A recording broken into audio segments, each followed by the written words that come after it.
Mushroom pepper fry செய்யறதுக்கு first ஒரு பேனில் ஒரு 1½ ஸ்பூன் பெப்பர், 1 ஸ்பூன் பெருஞ்சீரகம், 1 ஸ்பூன் சீரகம் நல்லா ரோஸ்ட் பண்ணிக்கோங்க.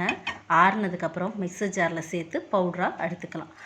ஒரு பேனில் 1 ஸ்பூன் பெருஞ்சீரகம் சேர்த்து பொரிஞ்சதும் வெங்காயம், பெரிய சைஸ் வெங்காயம் எடுத்திருக்கேன் 1, அதை வதக்கி கொடுங்க. வதங்கினதும் தக்காளி சேர்த்து வதக்கி கொடுங்க. அதுக்கப்புறம் இஞ்சி பூண்டு பேஸ்ட் இதையும் சேர்த்து நல்லா வதக்குங்க.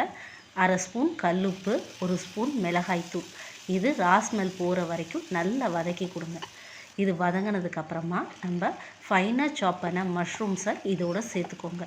இதையும் சேர்த்து மசாலாவோட பிளெண்ட் ஆகிற வரைக்கும் வதக்கிட்டு இதை ஒரு லிட் போட்டு க்ளோஸ் பண்ணுங்கள்.